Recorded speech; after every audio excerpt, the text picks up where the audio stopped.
Hello, everyone, and welcome to Sharing Our Stories, a podcast dedicated to celebrating and showcasing Indigenous women entrepreneurs in Manitoba. I'm your host, Michelle Pruder, and I'm the Business Support Officer for the Indigenous Women's Entrepreneur Program for Northern Manitoba. We're recording live from the Vision Quest Conference in Winnipeg, and I'm thrilled to be joined by a special panel of inspiring women who are here to share their entrepreneurial journeys. I'd also like to extend a warm welcome to our live audience. Thank you for being here with us. Let me introduce our incredible panelists. We have Cheryl and Julie and Lonnie and Janine and Charlotte. And they are going to be introducing themselves even more and giving you more information about their business. But welcome to everyone. It's an honor to have you with us.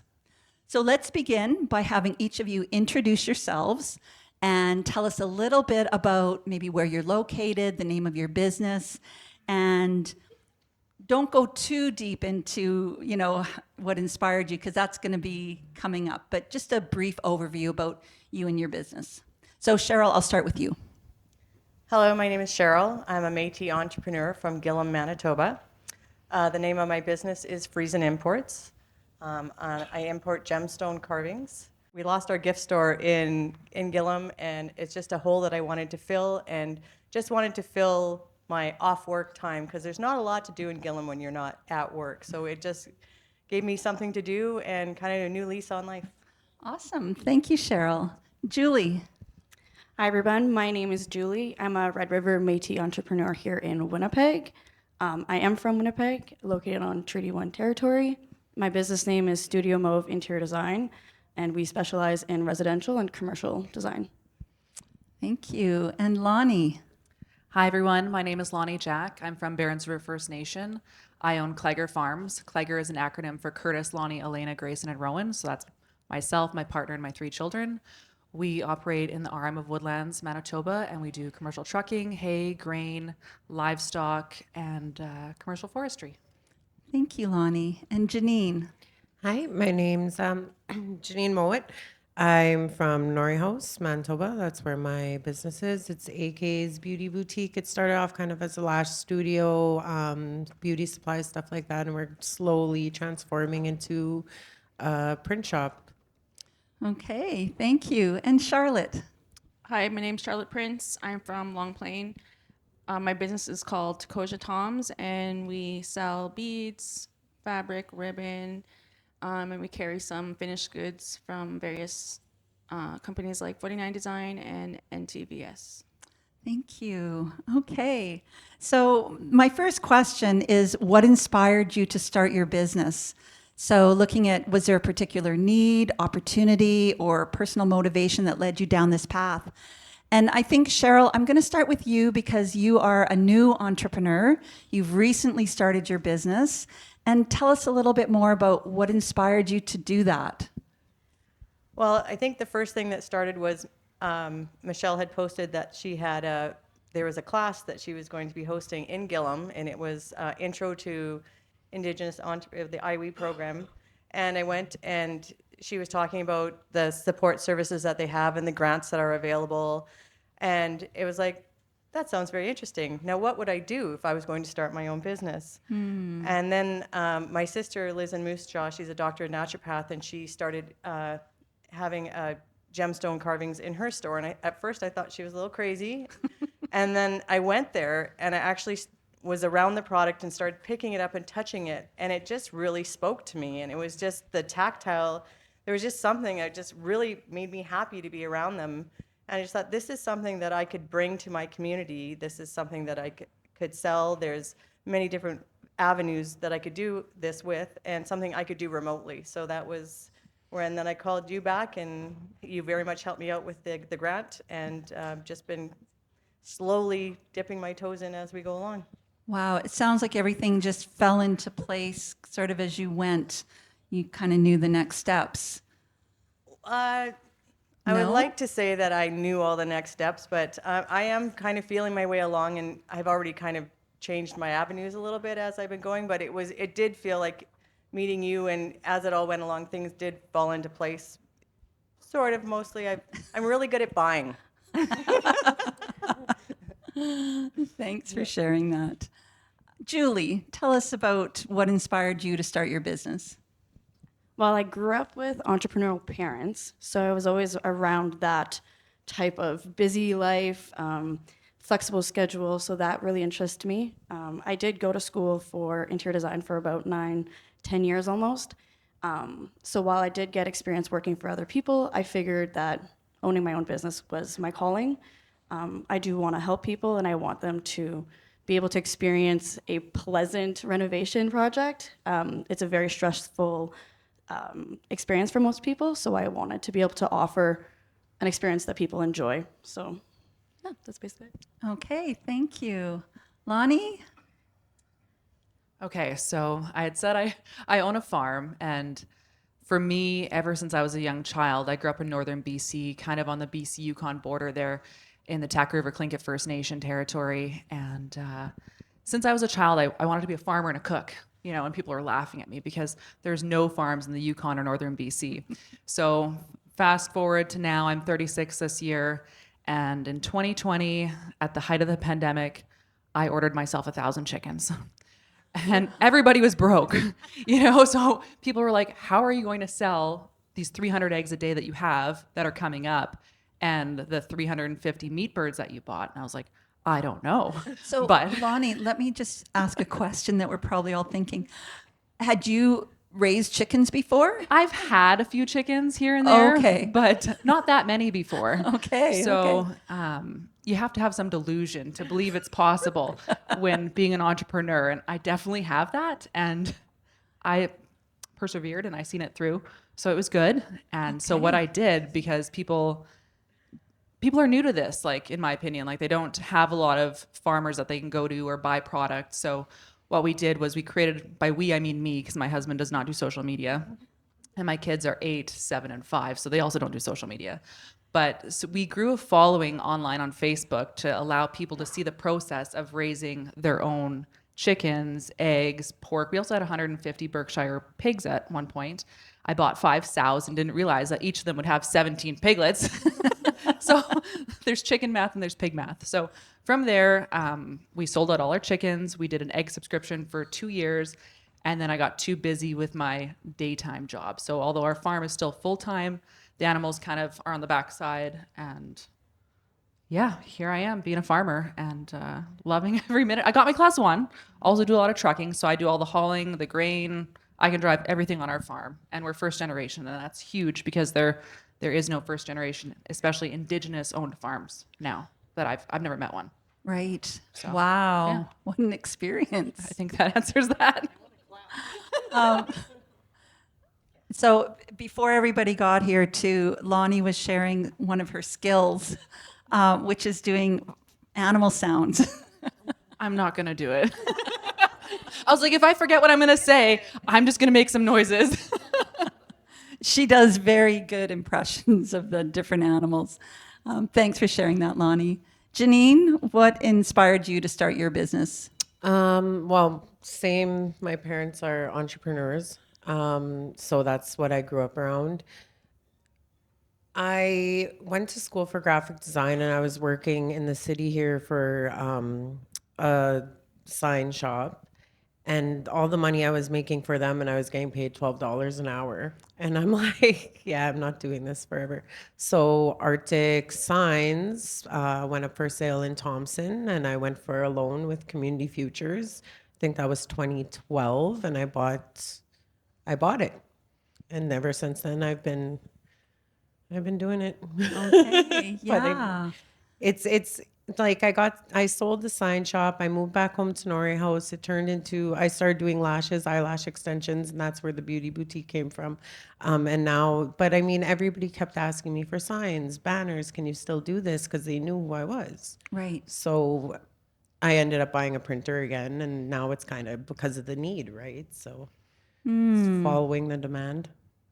Well, and I like that you bring that up, right? That when you see a need in a community, then as an entrepreneur, you see, oh, there's an opportunity right here. And when we had talked before, you had talked a little bit about the custom clothing that you're selling. Can you tell us a little bit more about that? Well, that's where the IWE came in. It was the loan for the DTF printer.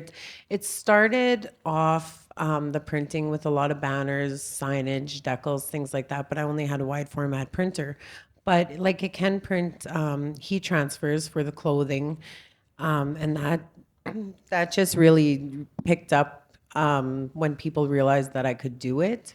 And I mean, we have things like York Boat Days, and there's all the rowing teams and the baseball teams, and they all get custom T-shirts every year, and it just turned into a really big thing. So that's when we decided to go with the DTF printer because it's strictly for apparel. Right. So it took over a lot of the printing side of things, the custom apparel. Yep.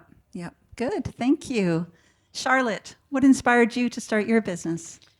Well, I might be dating myself here a little bit, but I grew up watching Sesame Street and Mr. Hooper's store, so I always wanted to play with a cash register. So that's where the very first dream came from.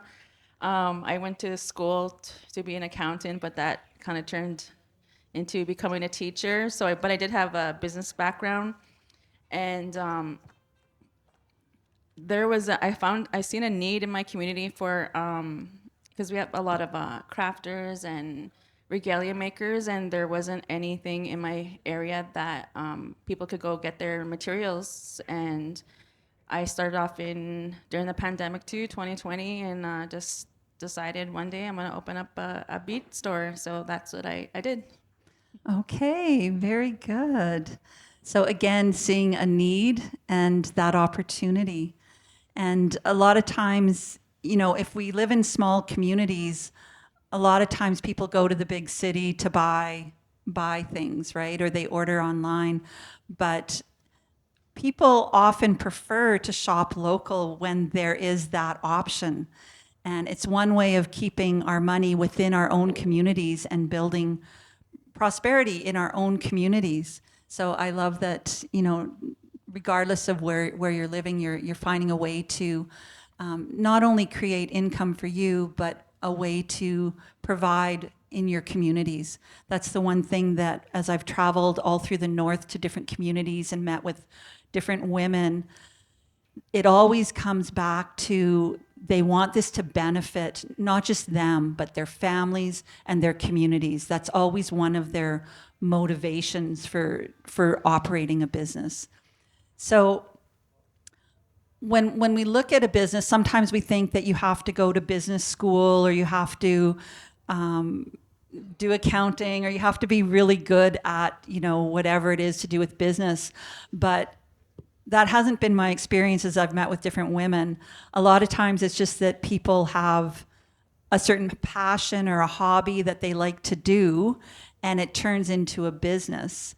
But I'm wondering, for each of you, what background or experience did you bring into the business, whether it was had to do specifically with the service or the product? Like Julie, I know you have your education in interior design, but for others, you might not have any specific education that you did for that, but there were other skills you needed to develop for your business. So I'm just wondering what experience you bring or brought into your business. So Cheryl, Hi. I'll start with you. I do have my commerce, industrial sales, and marketing from Red River Community College. Okay. I started off, I worked for Manco Dairies doing merchandising for them. Then I took a detour, worked for Great West Life for 17 years. Then I just needed to get out of the city. So that's how I ended up in Gillam. And I've been the grocery and now the store manager of the Gillam Co-op. And one of the things I was able to bring to the community was, besides groceries, starting to bring in other merchandise. And at the time, it was a 600-kilometer round trip from Gillam to Thompson, and if anybody's familiar with the area, the road is not pleasant. It's not fun. It's been rated the worst road in Manitoba for many, many years, but it is way better than when I first moved up there. So it was just bringing the joy to people when they could come in and they're buying something, like, thank you so much for bringing this. And it just makes you feel good when you can make someone happy and you're bringing in stuff they like. So I'm like, it just kind of became this thing. And then when we lost the gift store and then our supplier took out all general merchandise from our buying shows, it just kind of came as a natural progression to do this. And I just really enjoy bringing, like, I had a meeting with the Winnipeg Zoo yesterday, and I was just showing them some stuff, and they're like, oh, this is really neat. And it just makes you feel good. They're like, I can do this. I can buy this, and I know what people like. But it's just the years of doing all the buying for my local community has really helped. Right. And so when you were first doing your training at Red River College, did you have any inkling that you would be an entrepreneur? No, that was not my. I had my daughter when I was 19, so I went right. It was like I didn't know where I was going till I had her, and then it was like I need a job that's going to have. I needed the benefits, I needed the pension, I needed all those things, and just being older and getting bills paid off, and just having, like, I've done this pretty much with a line of credit and your grant. So I need to start selling because I've done a lot of buying, and it takes 6 weeks to 2 months to get to me. So some stuff will come in and go, oh, I totally forgot I even bought that. Right. And then I've had bought more. So, but it's just it's been a learning process for sure. I had never in my wildest dreams. I always thought I wanted to, but I never thought I would. Right. And I think it's such a great example of how skills that we develop in one area of our lives, thinking we're going to use them over here, how they can transfer and we can use them in other areas of our lives. So a lot of times, you know, when I'm talking with entrepreneurs, it's like, well, let's look at what skills you do have. And sometimes those skills weren't developed in business school. They were developed in running a home or in volunteering or in other work that you've done, and how you can take all those skills and now put that energy into this new project. So, Julie, what about you? Anything? I was just going to say, I agree with everything you've just said. The most experience that I bring into my business doesn't really come from schooling, and it doesn't come from even the past experience of working for other designers or architecture firms. It actually comes from working in the hospitality industry. I've worked as a server, as a bartender, as long as, I guess, as soon as I turned 18. And even prior to that, I did a lot of serving at weddings and in the banquet industry. So just a lot of serving people and making sure that people feel supported. And so I feel like that is the most important experience that I bring into my business, is supporting people and making them feel heard and giving them what it is that they feel like their money feels valued. Wow, that's really good, right? It's all about the experience of your customers, right? It's not just about, you know, this is what you sold them, but it's an experience. Yeah, exactly. Yeah, thank you. Lonnie? Okay, so I wrote here background before. What is my background before? My family has been entrepreneurs for 3 generations, and I haven't taken over any of that yet, but my earliest memory that I shared with you when we talked on the phone was that I can remember making pizzas at home and bringing them to the craft fair so I could sell pizzas. And I was probably 8 or 9 years old. My mom kind of was like, yeah, okay, we'll do this. And I sold my pizzas, and that was that. And then from there, I've worked since I was 12. I started dishwashing, and I basically begged them to give me a job. I hung out at the hotel so long that they got me starting to wash dishes just to, I think, get me out of the way. It was a heli skiing place, so it was seasonal. And I was so tall, like I'm 5'11" now, maybe. But since I was 12, I was like 5'7". So they got me serving people when I was 12 in this hotel lodge. And from there, I've worked at my mother's law firm. She ran Joan Jack Law Office. So I was there when I was 18, running her office for her. So that was an experience. And from programming Xerox machines to dealing with people through the day school that we were doing at that time, that was a good learning curve. I worked in a large automotive franchise for probably 10 plus years. So I trained a lot of people in safety, HR. I trained the new managers. It just wasn't for me. I just didn't see myself taking over a store and doing that. I have worked closely with my family's business since I was 14 in Barons River. So that was an experience as well. Like, I love the store. Like, it's so busy, that kind of life. What else did I do? Yeah, entrepreneurship's in my blood. And farming, what brought me back to it was my partner Curtis grew up in the RM of Woodlands. And while he doesn't have a farm to take over from his family like his peers do, we have a lot of grit. And and I call it bonehead. We got some boneheads that we kind of smashed together, and we, despite everyone saying good luck, started our first generation farm. We now run 3 semis full time. We haul groceries. We do low bedding. We produce hay. We hauled all the way to Saskatchewan during the drought. We brought like 500 bales that way, and diversifying has been our savior. And now we are doing end consumer wood sales. So through our farm, we've launched that firewood place. So we're going to be selling bulk and small end consumer firewood sales, which is pretty exciting. Wow. And for me, I guess I wanted to talk about it at the beginning, but like my passion has always been food security and sovereignty within Indigenous communities. So people always try and back me up like, Lonnie, you have to help yourself first before you can help other people. And I'm like, I don't believe that, So even though my help might be a little bit, that is my goal. I want Indigenous communities to have their own networks of food and not be so reliant on other systems. And my goal is to share my knowledge that I have in commercial farming now, even though it's a small scale compared to all the other farms in the province. But I want to teach people how to farm. Like, all of our equipment's old, and that's what we can afford. But for Indigenous communities maybe starting out, that's what they can maybe afford as well, and you can repair it yourself. So that is my vision. So that's where I'm going to go. And I've walked it now, so I can offer that eventually. Yeah, I love that. Thank you. Janine? Well, I went to into graphic design out of high school. So that's what landed me working in print shops, sign shops, sign shops. I mean, I learned most of the stuff that I knew about printing in the work industry. Like, it wasn't from school. I mean, I would learn the programs in school, but that's about it. Yeah, I just went from there. I mean, there's a lot of things that you got to teach yourself. Like, I had to teach myself how to do my books. I had to teach myself how to do payroll. I had to teach myself how to file my taxes. Like, I mean, Right. But a lot of it, easy Google searches, right? Like, if you want to do something, you figure it out. Right. Like, especially nowadays, right? Like, you can Google stuff. There's lots of YouTube videos that will walk you through sort of each step of the way, and lots of other resources to help build those skills. That's awesome. Charlotte?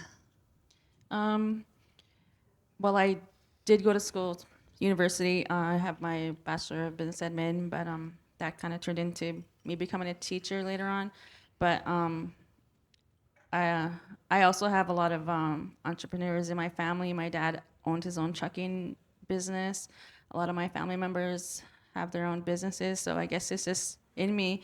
As for my business, I'm a seamstress. A lot of my family, we bead. So, and I know that if I want to go get the materials, I would rather have them in person. So that was a big thing for me to bring that type of product to my community. Yeah. And where did you learn to sew? Is that something that you just did from the time you were a child, or? My mom is a seamstress as well, so just watching her and taking home ec in school and just learning on my own. Right. I love that just so much experience here is what you learned from the people around you, from researching on your own, and then just trial and error, right? Like, you jump in and you go. There's, that ready, aim, fire. Yeah, ready, aim, fire. But really with entrepreneurship, it's more like ready, fire, aim, like adjust, make it right. And the other thing I just wanted to highlight from listening to people talking was that the skills that you acquire at jobs that might seem like it's just a dead-end job, really there's no such thing as a dead-end job, because you might be doing something that you don't really like, and it's not really going to go anywhere career-wise, but you're developing skills, even if that skill is just learning to tolerate a job that you don't like, or learning patience, or learning how to get along with others. Those are skills that you're going to take into entrepreneurship or into anything else that you do in life. I just want to add something, because Lonnie reminded me of when she mentioned her pizza selling, that my first ever business was I think I must have been like 8 or 9, and I was selling bracelets, like friendship bracelets, and I was actually selling them back then for like $5, which now I'd be like, who would buy a $5 bracelet? Right. And then after that, I actually followed up with 2 other businesses making infinity scarves, which that was in high school, and then another business in high school, which was making videos for weddings back when TikTok wasn't a thing or Instagram wasn't created yet.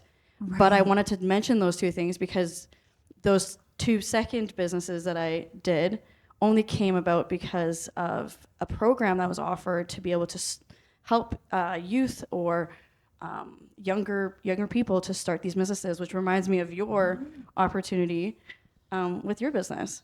So it's with these programs that really help people to kind of ignite these businesses. And I have to mention this. This is going way back, and I'm dating myself, but I was also a junior achiever. Oh my goodness. Okay. So if anybody doesn't know what junior achievement is, you do it in high school where you form a business. We were selling, I think ours was Right On Good Enterprises, and we were making little tea bags, which was, they had golf tees in them, and we were selling those, but you have to sell shares in the company, and you have a president and your vice president, and it's run by volunteer members from the business community. So that was very interesting back then, but I've never clued in until we started talking about that. Maybe that's from way back. Maybe that had something to do with it too. Right, right. And Junior Achievement is still running programs. So they still do the company program and they do workshops in schools all throughout the province. So it is a really beneficial program as well. And yeah, just to kind of put the plug in for the IWE program. So we have a $20,000 microloan that's available for Indigenous women, and up to 45% of that loan is forgivable. So it is a real boost to for women who are starting a business or wanting to expand their business. And we will also be introducing a new program called the Indigenous Youth Entrepreneur Program. And we're still in the early stages of getting that organized through our funder. But once that's up and running, then youth ages 18 to 39 will also have access to a microloan fund as well as a grant and mentorship program. So there are programs available. There aren't always a lot of grants out there. I know sometimes when people are starting a business, they think, oh, the government has all kinds of grant money for starting a business. They don't. But there are a few programs, and the IWE program is one of those programs. So thanks for getting that plug in there for that. So are there new skills that you've had to develop? I know, Janine, you mentioned about having to learn how to do payroll and GST. I'm wondering for the rest of you, are there skills that you were surprised that you needed to develop, or certain skills that you had to develop in order for your business to either expand or to operate? Is there anybody that wants to kind of touch on that? Or Julie, you look like you're ready. I feel like every business owner can pipe in and say that we all have to learn how to use QuickBooks, how to invoice, how to do our taxes, all of those things. So that's a huge learning curve, especially when you don't necessarily learn that in university or in school. Right. I would say that that's probably the biggest learning curve that I've had to go through, as well as any like administrative work or how to properly manage projects, because the projects that, for at least my business, can take months and months at a time, and being able to delegate that is a huge learning curve. Mm-hmm. Sure. I'm going to pipe in and say social media and website. I will be farming this up.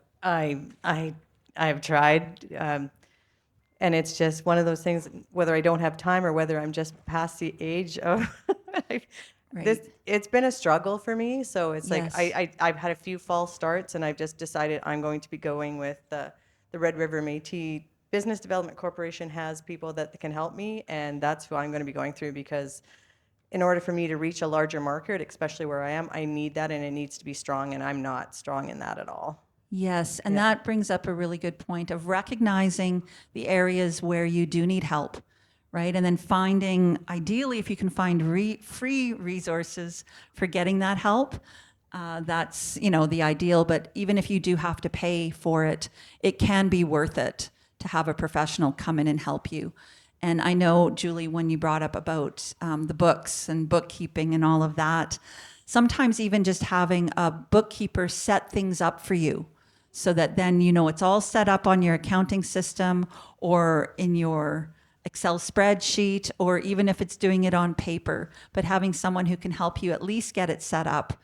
And then, you know, you do it during the year and then you can have them check it. So it doesn't have to cost you a lot of money. And I just want to put another resource out there for people to know that there's a CRA liaison officer. And this is somebody from the CRA who can help you look at everything that you should be doing in terms of taxes, and they'll help you get it all set up. And they're not there to penalize you or to get you in trouble. They don't share your information with other departments of the CRA, but they're there to support you and help business owners so that they are doing everything properly. So thank you. Anybody else about skills that you've developed? I'll go. Okay, so new skills. I'm not talking loud enough. So I'm here on behalf of my business, Clegger Farms, but I also own Jack & Company Consulting. So with that business, I help people start their own businesses. So I was kind of my own person for the farm. So with the consulting, I help people set up their books, their taxes, their workers' compensation, websites, name registrations, trademarks. So that's a whole nother layer. So that was good for me when coming into the farm. I had all that support from myself. So I saved money that way, but I'm to a point now where I don't have time to even do my own books. So I've built capacity within my consulting to help with my other businesses.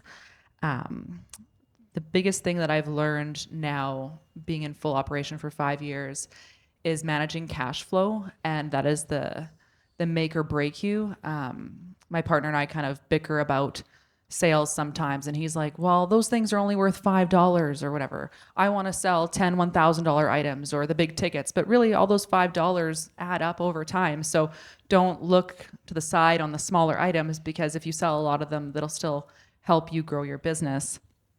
And another thing I've been learning in business is setting boundaries, even with customers, and interviewing customers, because just because I offer the service, I don't want this to sound bad, but sometimes I can't afford to have certain people as a customer. Like if that customer is not going to pay me, I can't afford to have them. Or if they can't afford to pay me for 30 days or 60 days or 90 days, that's where the interview comes in. Like, okay, Michelle, you want to hire me to help you set up your business? Is this something in your budget right now? Or can you, like, when is your intention of paying me? Right. You know, because I don't have any time in my schedule right now to not be paid in 30 days. And those are hard conversations to have, but people just like there's a large trucking company in Winnipeg. They don't pay for 120 days, and that's great for them, but I wouldn't want to work for them. So especially being small and starting up, and even any business, interview your customers and ask those hard questions, because yeah, it's great you can have a good client, but if they don't pay you and you go broke before you get paid, that's Right. really unfortunate. Yeah. So those are the biggest things. Yeah, And, totally. And even if they've paid other people, that doesn't mean that they're going to pay you. And I don't mean to be like like negative, but it's the hard part about entrepreneurship that not everyone talks about. And creating a network and talking to other people in the industry. And there's 500 companies that sell bread. So just because someone else does what you do doesn't mean that you're against them or you know, but if more people banded together, there wouldn't be as many people getting taken advantage of, especially in Indigenous communities with large contractors and things like that. Like way back in the day, we had a heating and ventilation company, and we lost our shirt and we closed it down after that. And a lot of other people did too. But we're still going, and that didn't end my entrepreneurship. So those are my lessons that I thought I'd share. Right. Thank you. And I think it's good to highlight that we don't necessarily, and I put it in quotes, succeed at every venture that we do or every revenue stream that we, you know, start. And I'm assuming that for some of you, like Lonnie, you have more than one revenue stream, and Janine, you do as well. different revenue streams.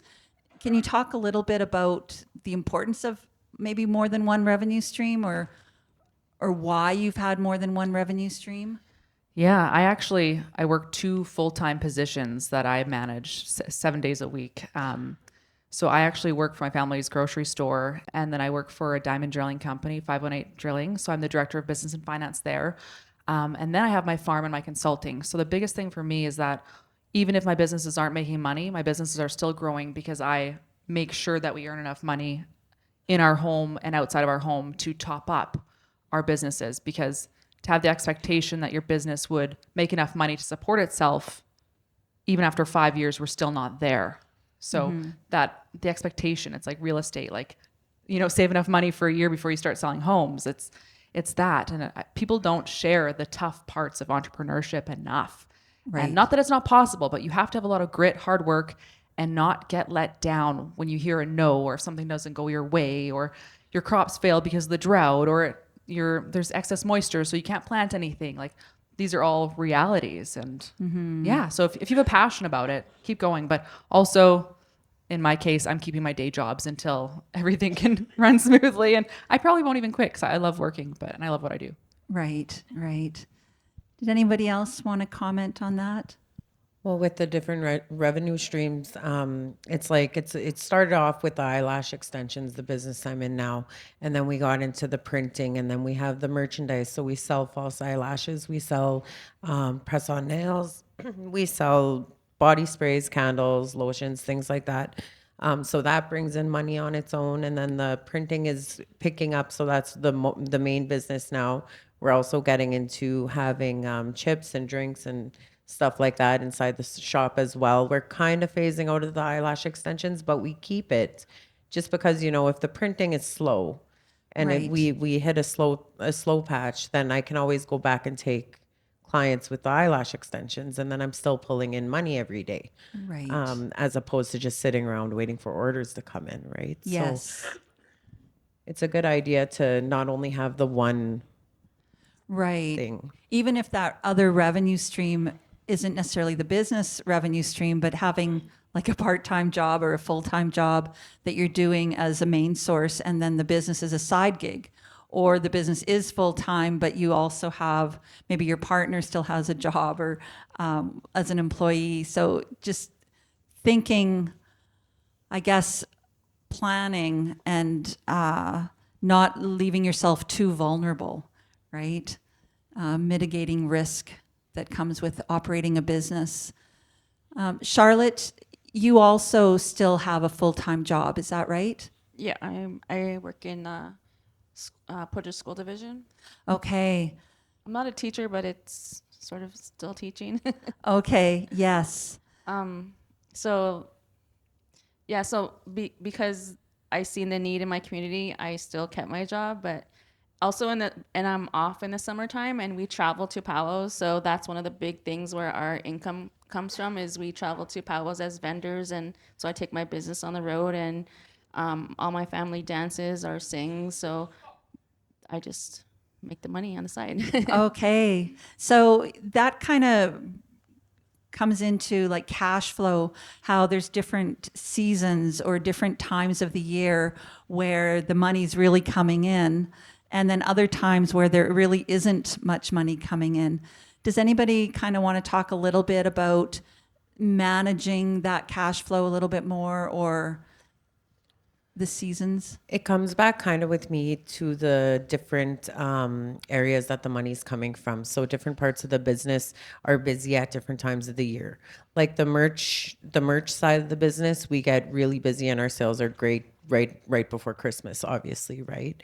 And then the apparel side of the business, we get really busy right before our Treaty and York boat days, because everybody's ordering their shirts and their sweaters and their gear. And so there's, it's, and then there's things like after Christmas, right? The lashes are really busy right before New Year's. Like, Right. So it's kind of, it comes and goes in waves depending on which part of the business you're looking at. Right, and it's really like orchestrating it all, right? Looking at the big picture for the whole year.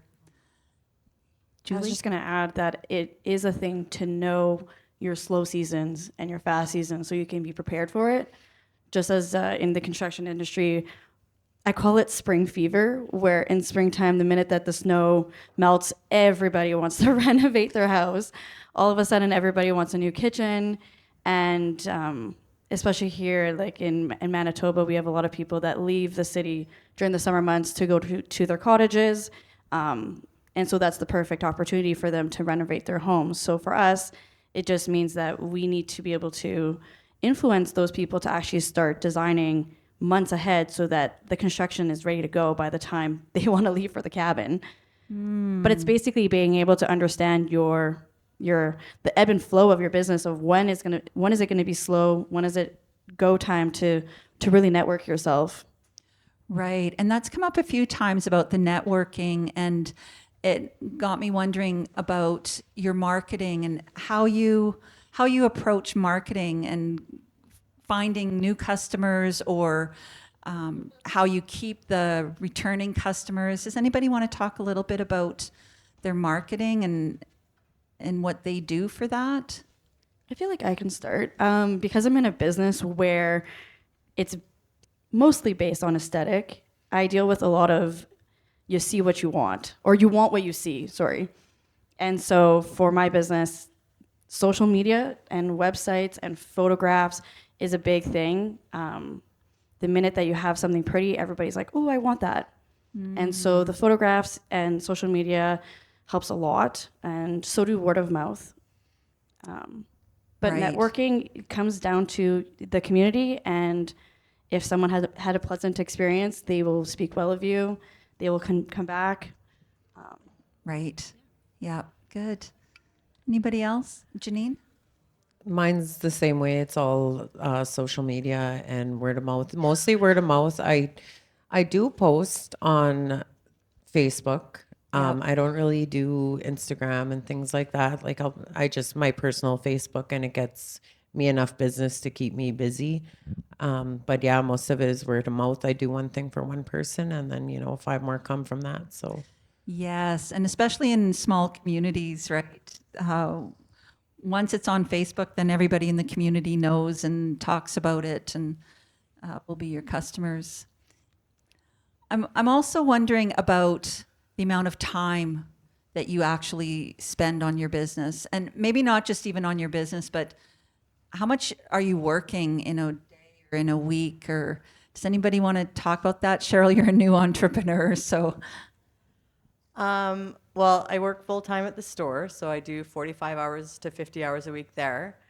I started this December 28th, and at first I was saying, can you airship my stuff? Because I'm new and I want it as soon as possible, but there's duties and taxes and stuff that go with that. So I'm like, okay, just go with sea shipping. So probably about the end of January, I kept saying to my husband, I really should stop buying because I don't know what's coming.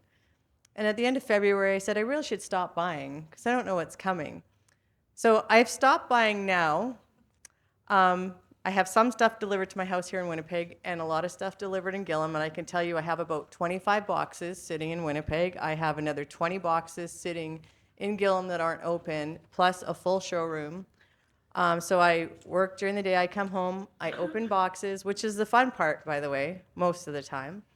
Then I still have to enter it into Excel spreadsheets. I still have to price everything. And I'm looking for, right now I am handwriting my tags. So if anybody has a great tag system they want to let me know of, where I can just enter it into a computer and it'll print them all out, that'd be great. But it's really slow going that way. But I get up about 6 in the morning, and if I'm in bed by midnight, it's a good day. But I'm enjoying it. Like I'm not watching, well, if I have the TV's on, it's background noise, but Right. it's just, I'm always busy, and all my buying is on my phone. Like it's doing, everything's on the phone. So if I'm not doing that on the phone, I'm doing something else with it. But I just feel like I have a new lease on life. Like I just have this energy that I didn't have, and I'm excited, and I just enjoy it. But it's a lot of time. It is a very big commitment.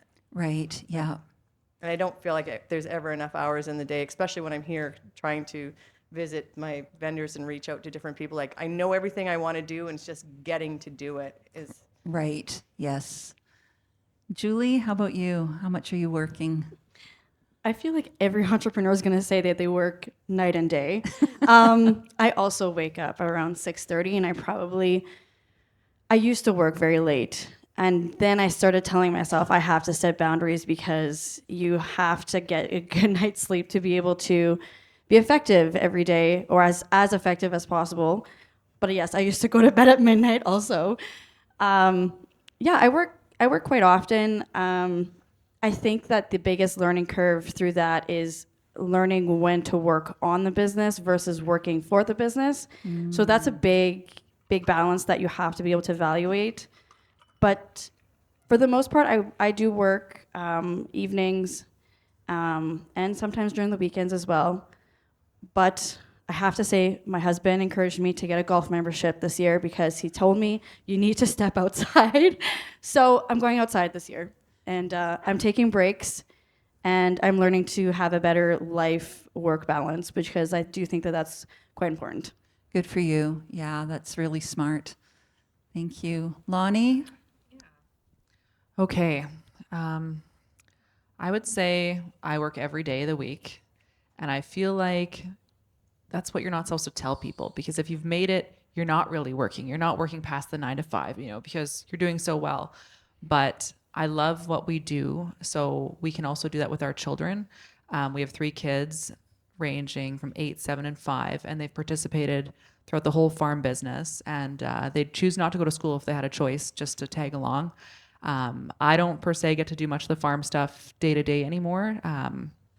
So I do all the books, the billing, social media, the outreach with the customers, and my husband Curtis does all the operations, maintenance. I just get to have fun on the weekends with the kids, so that is good. One thing I did want to share, though, in the startup stages, after having 3 kids in 3 years, 2016, 18, and 19, I got really bad postpartum. So part of the drive to start this business officially was through that. And I mean, it was a coping mechanism for me, and it lasted. So I carried that momentum in the tough times. Like, would I have started it the way I did if I was mentally okay? Probably not, but it's doing really well now. And the extra drive that I gave it during that time is what made it succeed so far today. But one thing that I did notice was that by having my jobs and my postpartum and just being so busy, I feel like our children didn't have the attention that they could have required. Like, I mean, their needs are met, but being an entrepreneur and a woman, there isn't a lot of space for that unless you have a lot of extra support or financial support to hire people to engage more. So if I could do it again, I would try not to be mentally ill and put more attention to my kids and set better boundaries during that. I mean, you have to do what you have to do, but if I could do it again, I would do it less. Yeah. Yeah. So yeah, we still work a lot now, but the kids are older and they can tag along and participate more. Right. And so that was good. Yes. Yes. Thanks for sharing that. Janine? So I used to work 7 days a week, all day. And it came to the point where other people were raising my kids. And that's what I decided, like, I'm not doing this. So I stopped. I stay home on Sundays. I won't overbook myself. I used to overwork myself all the time. But I don't do it anymore. I set those boundaries and I balance my home life and my work life, and it works. It works for us. My kids are happy. We're happy. We could probably make a lot more money if we put in a lot more hours, but I'm just not willing to do it at this point. Maybe when the kids are older, when they can help, when they can work with us. Right. But for now, we're happy where it's at, and I take days off, and I still, when I'm not working, I'm still working. I'm on my phone. I'm booking appointments. I'm taking orders. You know what I mean? But when I sit down to design those orders, it's on my time. It'll be during the working hours when I'm in my office. I'm not going to pull out my laptop and start designing at home when I could be outside with my kids. So. Right. And you have a separate building where you have your work, right? As opposed to working right out of your home. Yeah. And there's days that I'll bring my kids to the shop with me. If I have deadlines to meet, like, I'll do it. But yeah, it was important to me to separate the home and the work. We used to have a business, and it was connected right to my house, and that was Yes. the busiest time of my life. And I literally never seen my kids. Like, and the house was right there, but they were at my mom's because I was busy working. So Right. Yeah. So it's important to recognize that and decide even before stepping into entrepreneurship, what is it that you want from this? And being able to set some of those boundaries, right? And what are you willing to trade off in order to do that? So you might be giving up some money, but you have more time with your kids, which was more important to you. Charlotte, how about you? At the beginning, it was a lot of work. It was during the pandemic, so I was available, but we went back to work, and I was doing a lot of things in the evenings and after work. I have a building in my yard, so I was just like right across from my house. I don't have set hours. I always tell people if they want to buy something, just contact me, and I'll make sure someone's there to help you. So that was really worked out for me. And a lot of help I got was from my family and my children, and so they were a big help to take some of the load off. I always say I'm a lazy entrepreneur because I still haven't done my recount for my stock since last summer, so that's on the to-do list. But yeah, it's just a lot of balance. Right, right. So I'm wondering, has there been anyone along the way who has inspired you or who has been a mentor to you or someone who you've looked up to and I know that different people at different times have already touched on that, but is there anybody that would be willing to share about a mentor in their life? I can start. Definitely my parents. My parents are entrepreneurs, so it was something that I grew up watching and experiencing and participating in the work. Um, they're huge supporters and always a call away. So parents number one for sure. My husband definitely is very well versed in business as well. So it's good to have a support system around you that you can lean on and always have someone there that you can ask questions and even like opinions. If you think that you're leading your business in the right way, well, someone else might tell you otherwise, and it's good to take those opinions in sometimes. Right. Yes. Thank you. Cheryl?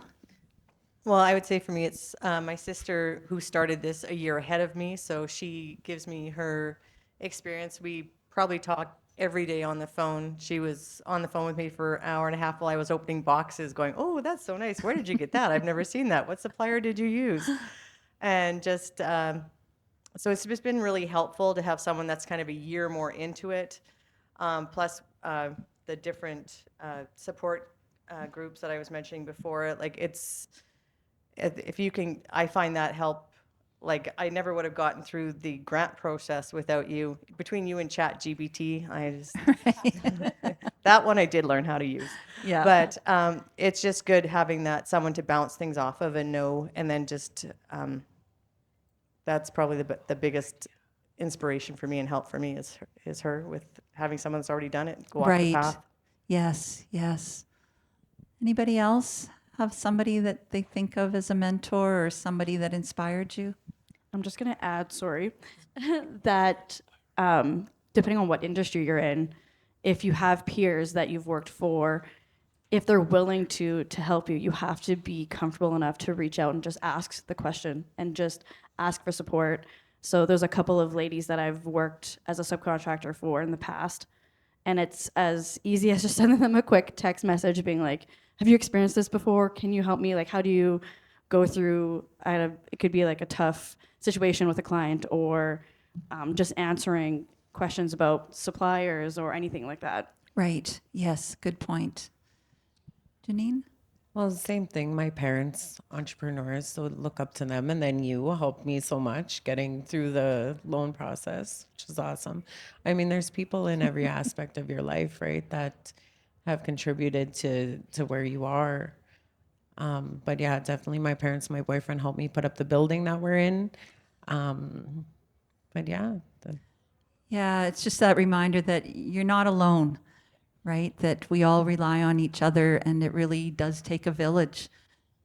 So yeah, Charlotte, is there anybody that stands out to you? My parents, they were hard workers, and so they instilled that in me. My family helps me out a lot. My children, my husband, yeah, and I use Google a lot to learn all the things that I know about my business. Yeah, we have such a great resource at our fingertips there. Lonnie, did you have anybody? Yeah, I would say my parents and my cookum Stella are my biggest fans and supporters. And as a child, they instilled enough confidence in me then to do what I'm doing today. And as a parent myself, I now look at my children like, am I giving them the tools and the confidence that they need to do what they want to do in their life? You know, so I've been reflecting a lot on my childhood and why I am the way I am now today. So that is really important. But my cookum Stella, she's from Cowessess First Nation, Saskatchewan. And she came to Barons River and got married really young when she was 16 to my grandfather, Johnny Alex. And she was the first woman in Barons River to have her own boat. You know, something like that is just such a trailblazing memory that I've been told. It's pretty Right. cool. And then she ran the store with my grandfather for 30 years. So she was also an entrepreneur. And then once she left, she went and did meat cutting training. So then she worked for Safeway for years. And my mother is also an entrepreneur. She's a lawyer, but she's probably one of the worst business people lawyer that I know because she works for free all the time. So then she closed down her law firm, and now she is just selectively practicing. But they're definitely my biggest supporters. And yeah, it couldn't have been possible without them to have them emotionally and financially just as a safety net, because up until I got the IWE loan for the $20,000 this spring, we just supported our businesses with our own jobs and then just small little loans from my family as I needed. So, which was great. And not a lot of people have that, but there's also not a lot of opportunity for people to get loans from businesses when you have no background in that. Like if I was to go to the bank and be like, hey, I want to start a farm today. Can I have $1 million? They'd be like, you've never farmed before.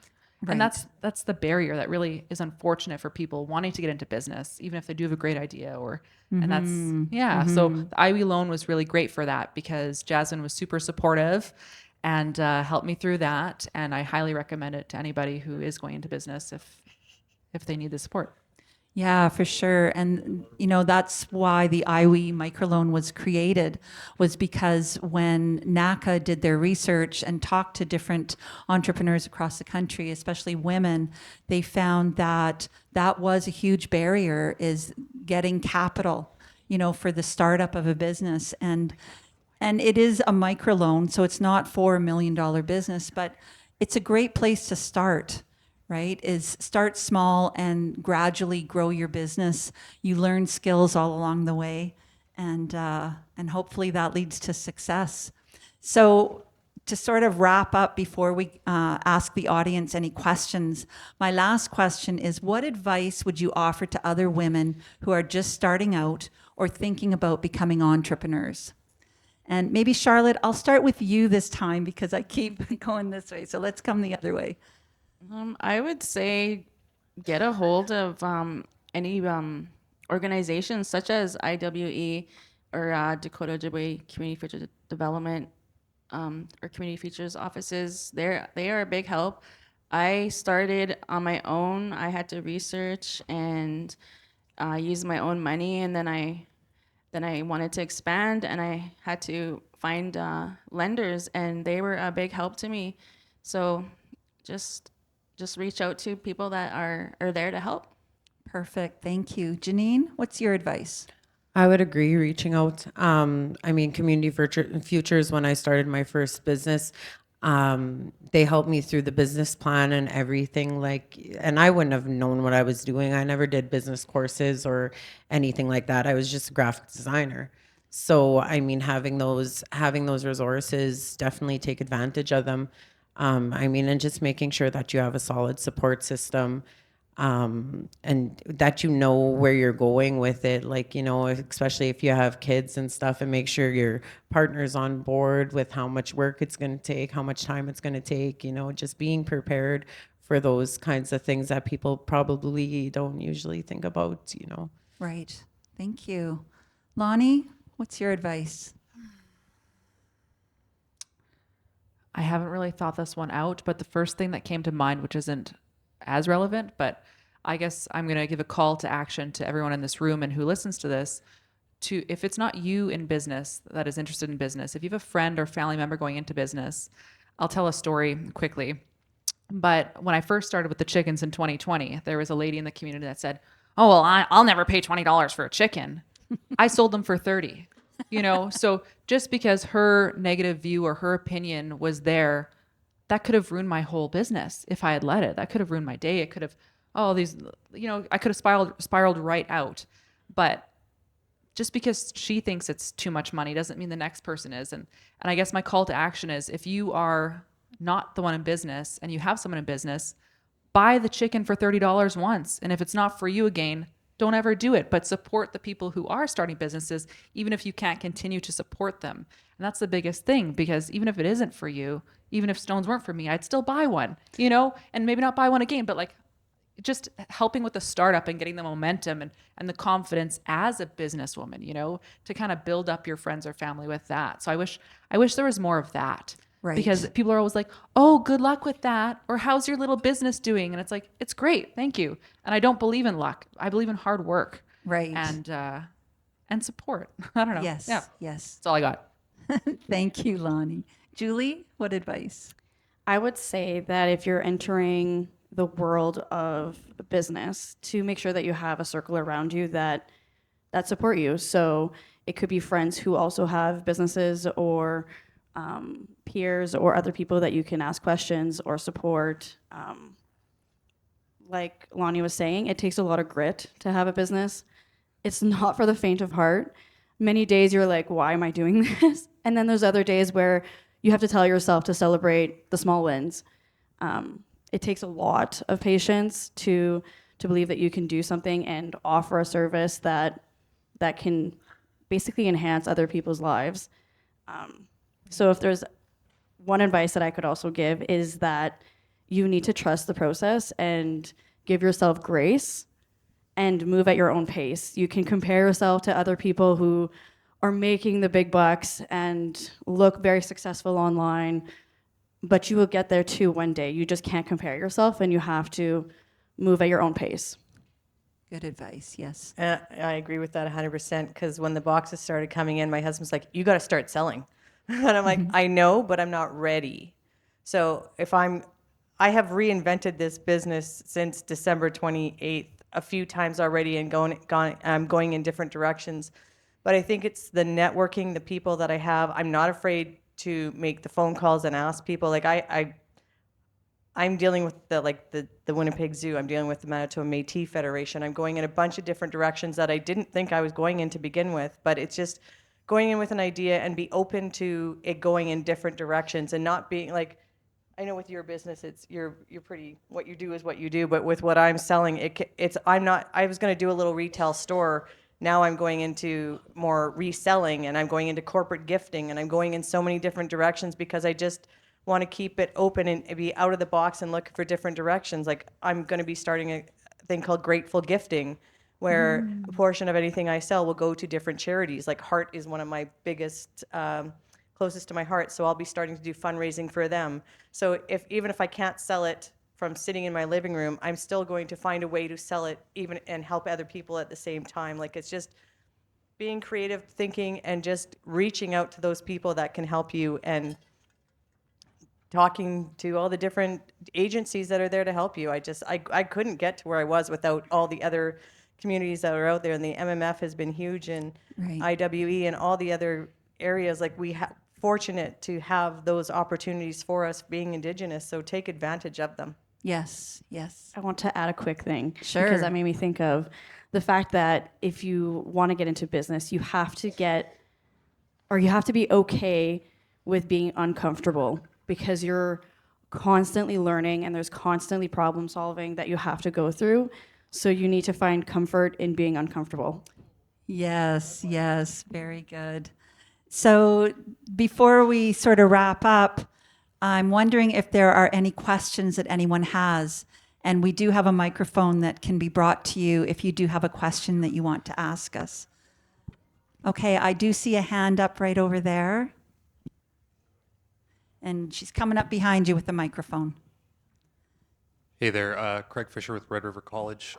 Thank you for all of your insights and experience sharing today.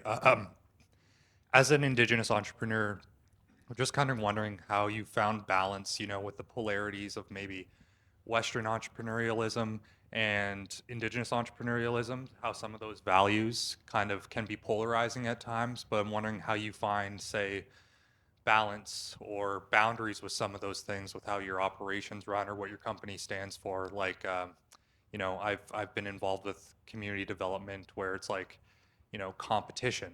It's looked at a different way. Like, we don't want to compete against each other in the community in certain aspects, or even something like reciprocity. Just wondering if values that are maybe more Indigenous or how you integrate those into your business versus a Western view of business.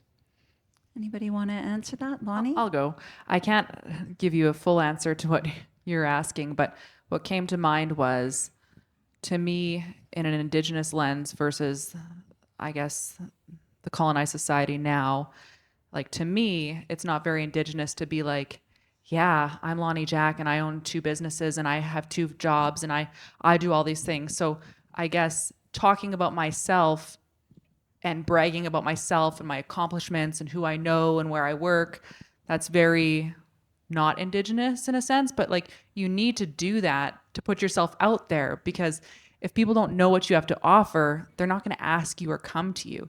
And that's where I struggle, because I'm quite humble and I don't like talking about myself that way.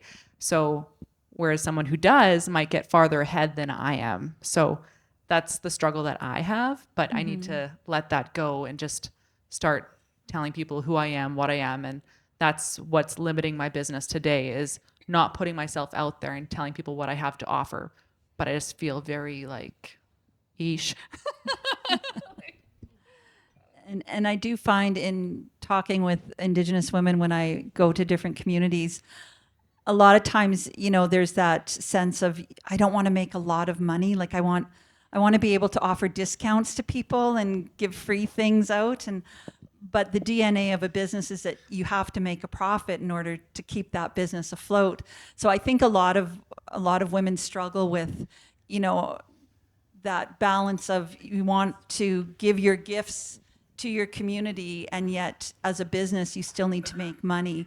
And I think, for me, one of the things that I remind myself is that money in the hands of good people can do a lot of good.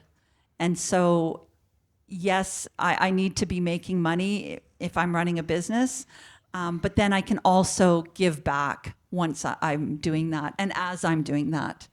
Julie, did you want to add any final? Yeah, I was going to agree with what you're saying. I think that if you base the character of your business and what you're trying to offer, where if it's coming from the right place, I would say for myself, empathy plays a huge role in the services that I offer to my clients. Trying to listen to them and put myself in their shoes, so I'm not trying to rob them of all of their pennies. I'm just here to offer a service that they're going to be happy with. And in the design world itself, there's a lot of differences between the Indigenous values and also the Western way of designing. So those are things that I'm still learning as I go, because it is a huge challenge to try to not be too influenced by the Western world and to integrate like your values into your work. So we are out of time. So I would like to thank our panelists, Lonnie, Charlotte, Janine, Cheryl, and Julie, for sharing your stories, your insights, and your powerful journeys with us today. Your honesty and experience are not only inspiring, but also incredibly valuable for other women and entrepreneurs in general walking a similar path. To our live audience here at the Vision Quest Conference, thank you for being part of this special recording. Your presence and energy have made this conversation even more meaningful.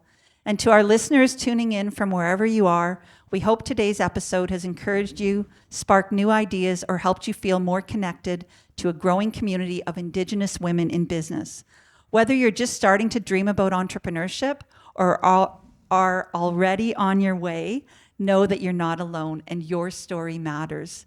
If you'd like to learn more about the Indigenous Women's Entrepreneur Program or any other business services that Community Futures offers, visit our website at cfmanitoba.ca. Until next time, take care and keep building your vision.